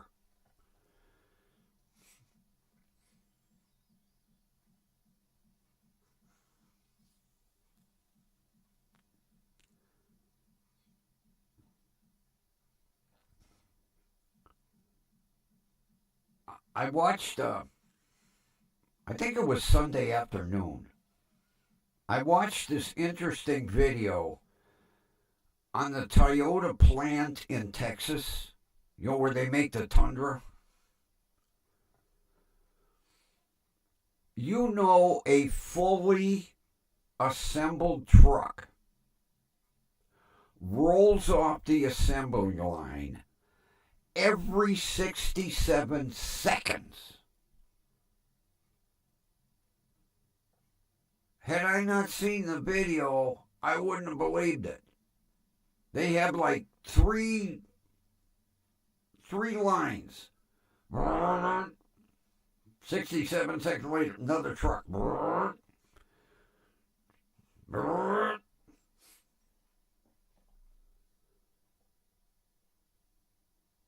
Watching that assembly line, and they show it from start to finish, where they're stamping the steel. They go through the whole factory. Every 67 seconds, a Tundra rolls off the assembly line. Of course, a lot of it is robotics.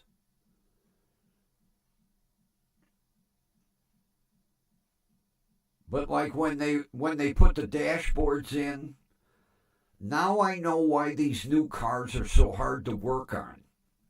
Because that whole dash is completely assembled. And it comes on a conveyor belt. Someone on one side with a couple of bolts. Someone on the other side. They hook the connectors up. No wonder when you need a heater core, you have to take the whole fucking dashboard out of the car. God, it's not like back in the day you took a couple of bolts out under the hood and the heater core come out. Okay, time to replace it. But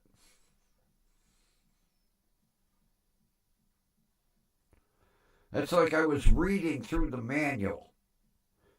My Passat has a cabin filter. A cabin filter.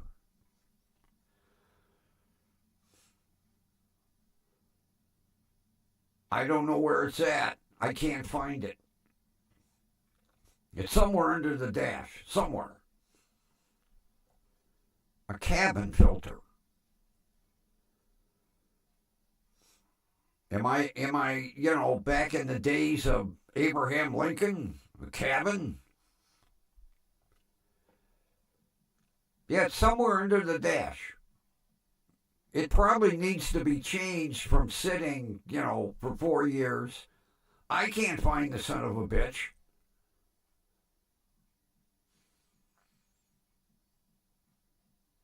Although, thank God I changed the air filter. There were so many leaves and grass clipping. It was like somebody took a leaf blower and blew all the shit up into the airbox. I opened the top, a pile of leaves and grass clippings.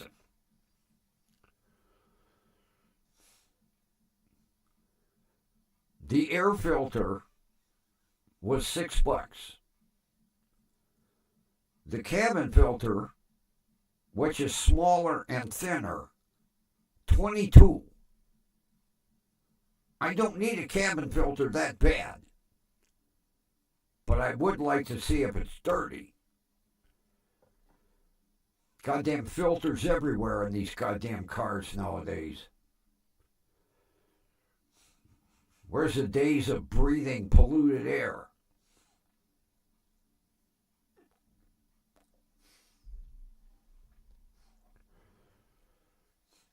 Yeah, the manual showed it like, it looks like you could reach under the dash and pull it out. I can't find it.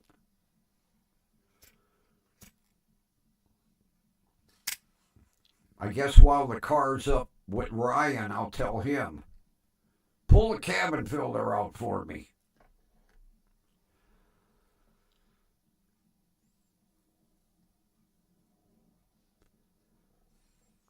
Oh, that's what I was afraid of. I thought for sure there would be mice I really thought when I opened the glove box there'd be a mouse nest in it. Not anywhere. Not anywhere. Because I've already had a car that sat in a garage for like 3 years. And the wires under the dash were chewed to shit. And when I opened the glove box, the manual was shredded into. It looked like a big pile of confetti.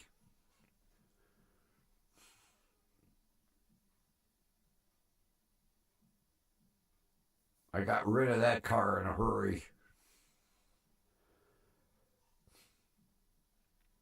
That was one of my worries. I was like, oh man, if mice got in that goddamn car.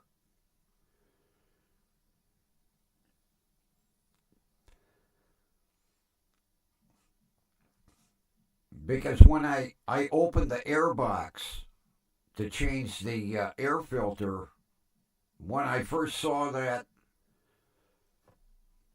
I don't know how all them. Well, I figured it out. When Jim would cut the grass,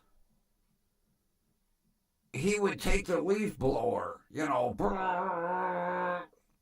and he ended up blowing that shit into the air vent. Because it was just leaves and grass clippings. Actually, what I did was just vacuumed it out. I really didn't need an air filter, but I had already bought it. But I think I'll call Ryan tomorrow and tell him, hey, check my cabin filter. He'll have the car for a couple of days until the goddamn booster gets here.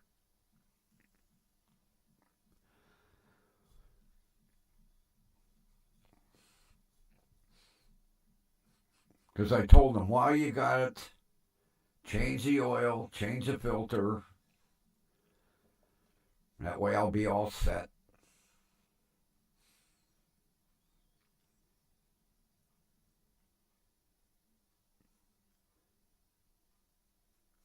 Because I went online and I ordered the oil and filter from AutoZone.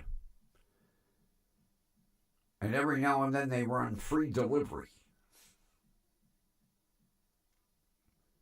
And this morning, before I took the car up to Ryan, I hear my doorbell. Looked out the door. There's my oil and filter. I was like, good, put it in the car. Took it up to Ryan. I said, oh, by the way, in the back seat there's oil and filter. Go to town, change it.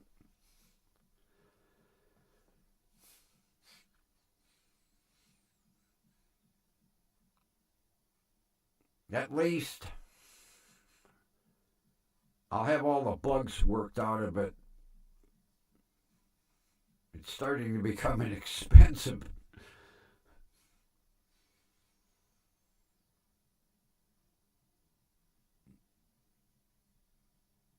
But at least I will have, hopefully,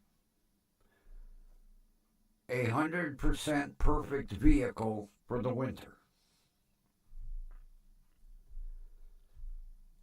Because I have new brakes, new master cylinder, new power booster, oil change, filter change. I put new wipers on it. I bought some of that Rain-X purple that has the defrost in it.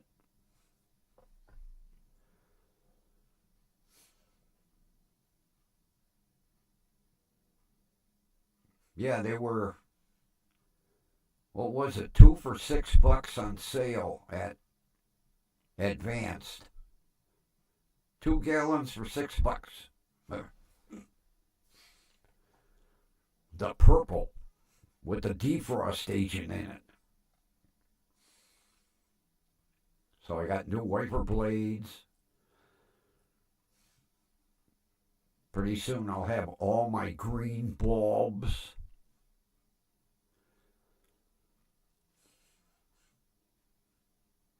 I have new belts, new alternator,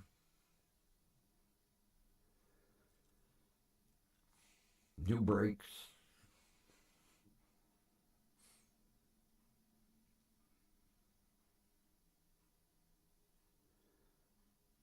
So much for my cheap car.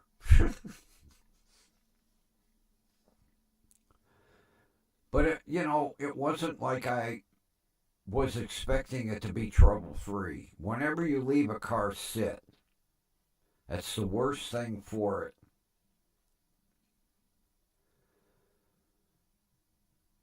Although he did test the antifreeze, he went, "You're good," so I don't have to worry about that.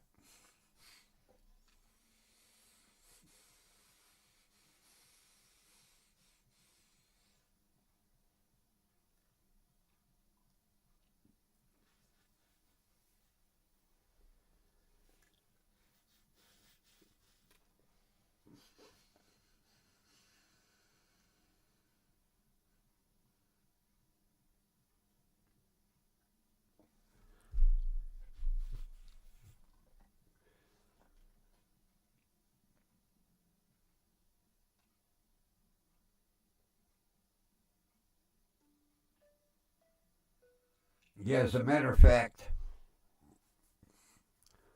I got him off of Timu,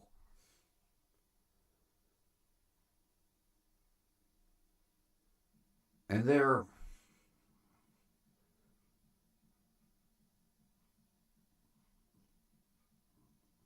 they got they're goofy looking. They instead of having one blade, it's like 10.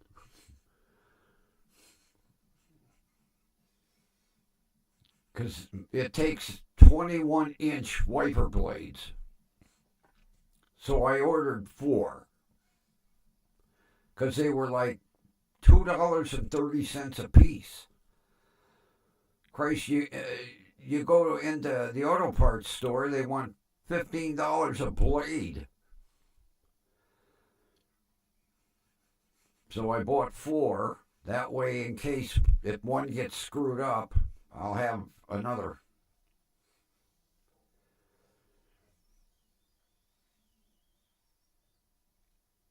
Because it never fails, you get about halfway through the winter and one blade goes wonky. And it never fails. The part that goes bad is right in your vision spot. The wiper's wiping and you got this dirty spot. You're looking up, down, up.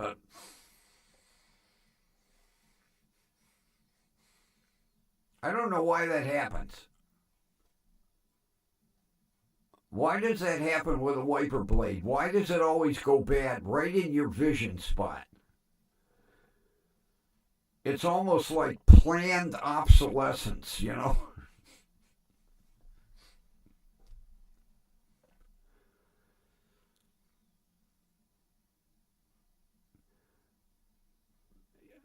Well, Kathy, it's not a shock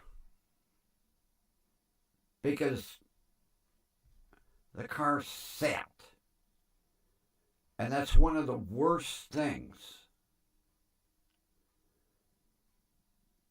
Yeah, it's like when the companies make the blade, they're like, okay, this person's vision is going to be right about here. So we'll manufacture the blade so after a month or so it goes bad right there. The blade's wiping the window and you got the dirty spot right here. Oh, Jesus. Oh, man.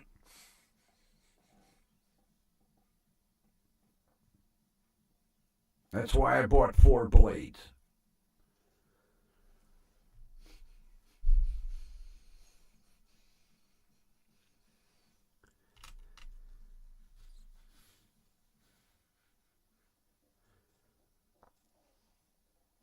Well, I think it's about that time.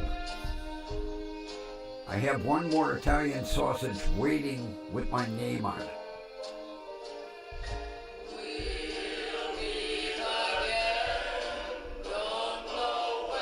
All right.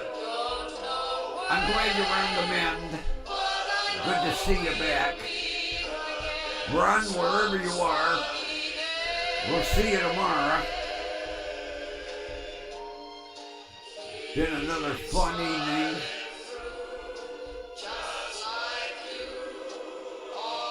And everybody, take care. Have a wonderful rest of your evening. See ya.